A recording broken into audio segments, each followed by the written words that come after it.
Okay, comic book review number 3. Today we're going to do Nexus Into the Past and Other Stories by Mike Barron and Steve Rude. Mike Barron, Steve Rude, one of the all-time greatest writer-artist comic book team-ups of all time, in my opinion. Mike Barron, one of the greatest writers. Steve Rude, one of the greatest artists. Super cool how they found each other very early on in their careers and stuck together, creating a lot of really excellent comics. Many Nexus comics have come out of these two guys since the 80s. They don't currently work together anymore, but they each independently continue to produce Nexus comics. Mike Barron writes and hires some other artist, and Steve Rude will hire somebody to write for him, and he'll do the art. And they just continue to each individually make really great comics. But today we have one that they both still did together, and this was actually the very first Nexus comic I had ever read. After reading it, I loved it so much I immediately went and got the Nexus Omnibus Volume 1 so I could just start from the beginning and get fully into the whole world of Nexus. I really enjoy this series.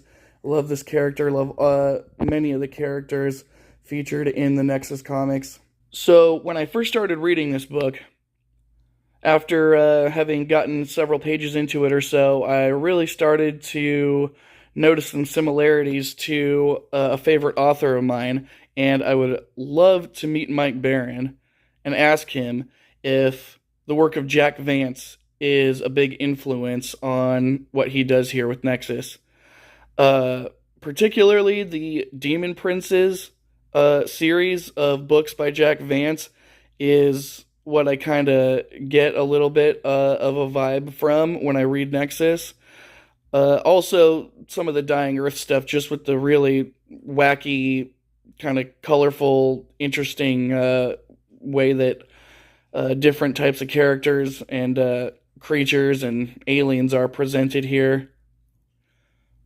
Also, Mike Barron's writing style, dialogue-wise, is not completely unlike Jack Vance's style. But, yeah, Nexus definitely has some Kurth Gerson in him. And, I could be totally wrong. Perhaps Mike Barron didn't pull from Jack Vance whatsoever when he was creating Nexus. But I'd still like to find out. And regardless of whether Jack Vance is an influence on Mike Barron's writing or not, something I would really love to see somebody do someday would be to adapt Jack Vance's work into comics or graphic novels, particularly Dying Earth and the Demon Princes series. I think that would be just amazing. And I think Mike Barron would be a really excellent choice for a writer to work on that adaptation. And the obvious choice for artist to work on that would be Steve Corbin, but of course that's not going to happen. Steve Corbin is no longer with us. But if you've seen any of his work and if you've read Jack Vance's work, you would know that, yeah, that would be like a match made in heaven.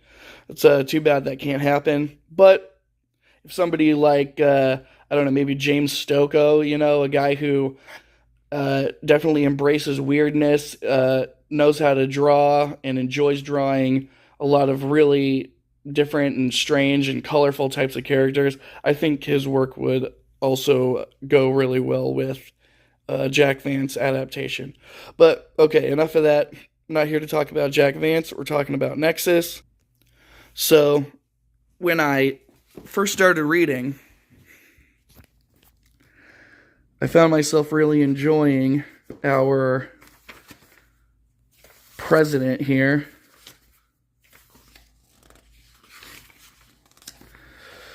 So here we have Tyrone. He's the president of Ilum.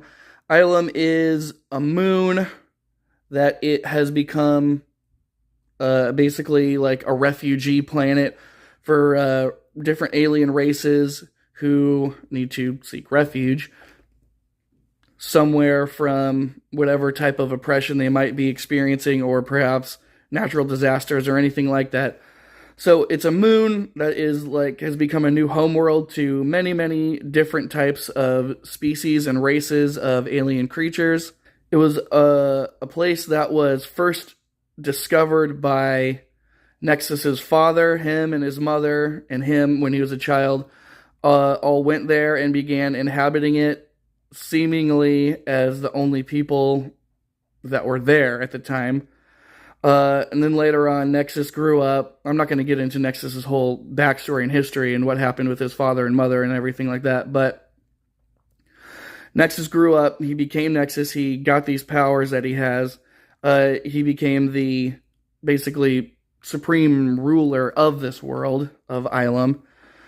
And then early on in the Nexus comics, not this one, but the earlier, in that volume 1 of the omnibus that I have, this guy, Tyrone, decides he is dissatisfied with the way Nexus is running things. He thinks there should be democratic elections to establish a president and a formal government.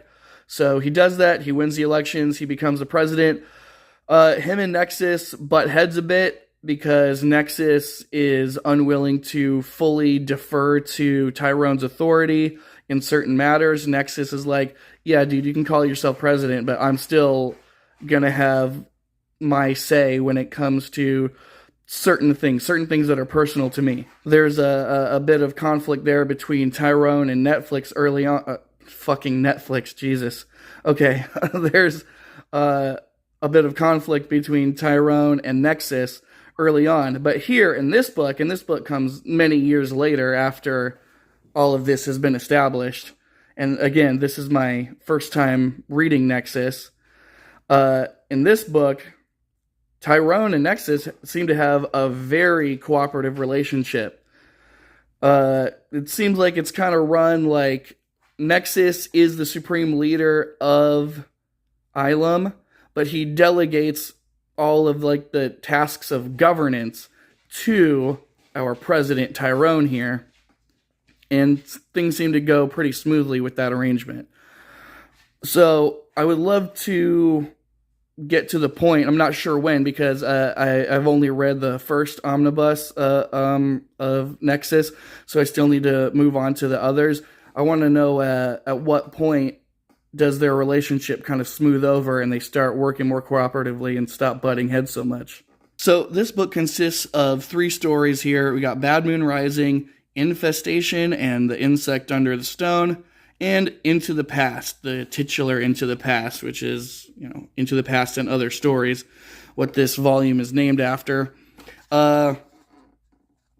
Into the Past is actually the one that I enjoyed the least, which is not to say I didn't enjoy it. I did really enjoy it. I thought it was great, but I really liked Bad Moon Rising and Infestation a little bit more.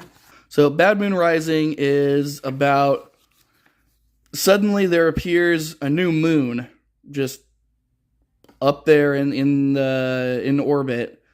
It hadn't been there before. Now it's there, and that happens to coincide with a bunch of mayhem occurring. Different citizens of Ilum just start going crazy. This guy attacks the president. He has never been known to, be a violent type of guy or harbor any type of anti-Tyrone sentiments before. But here he goes, trying to attack Tyrone. And we see many other instances and references to many other citizens having these crazy, erratic moments of like, just, hey, what the fuck's going on? Everybody's going crazy here. What's going on? We have decided that this new moon showing up must have something to do with it. It all started at the same time. So Nexus Shazams up into his superhero costume here and decides, well, I'm going to go to this new moon and check it out and see what the fuck's going on there. So that's basically the plot of that. It's really great. I'm not going to get into what happens after that. I don't want to spoil anything, but I really enjoy that story. Goddamn, by the way, let's look at this for a minute. Steve Rude's art really is wonderful. It's too bad him and Mike Baron don't work together anymore. But, you know, it is what it is. People go their separate ways and work on other things, and perhaps certain opinions aren't shared with one another anymore, and that's just the way things go. But yeah, that was a really great story. The next one, Infestation and the Insect Under the Stone. It's basically self-explanatory. It's about an infestation. There's a bunch of bugs popping up, causing a big disturbance on Ilum. Everybody's upset about it. Nexus has to go find out what the source of the infestation is. He does that.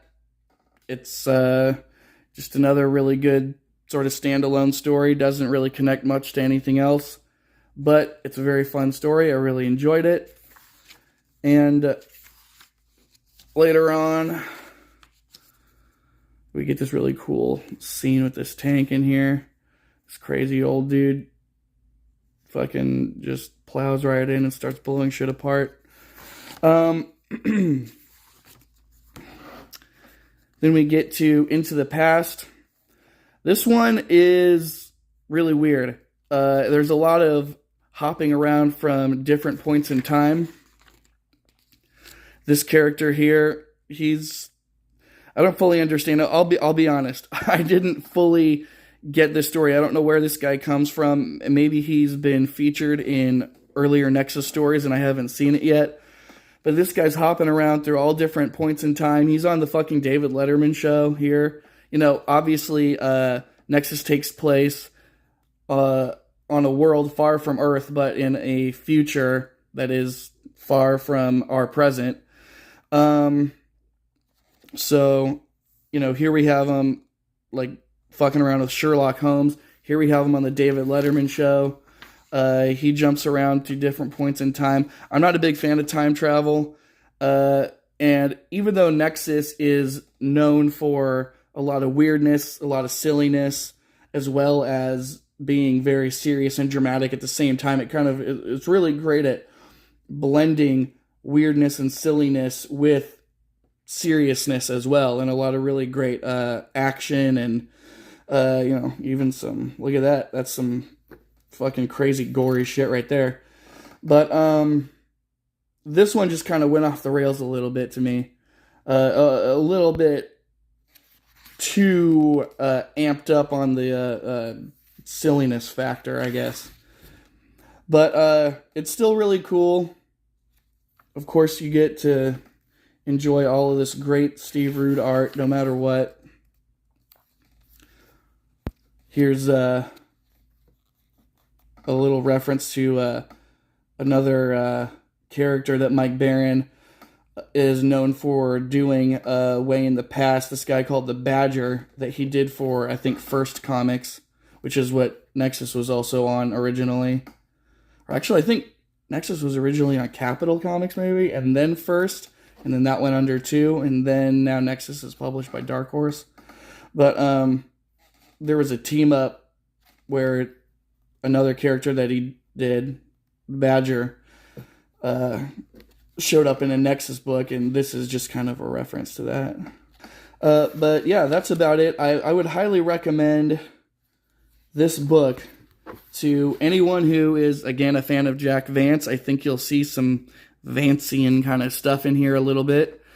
I would also recommend this to any fans of, like, Star Trek, maybe particularly Next Generation, just because of the way that there's a lot of, you know, really colorful characters, many different types of alien life forms, and particularly the way that real philosophical and social and political issues are kind of discussed through the lens of wild, fantastical sci-fi craziness, I guess.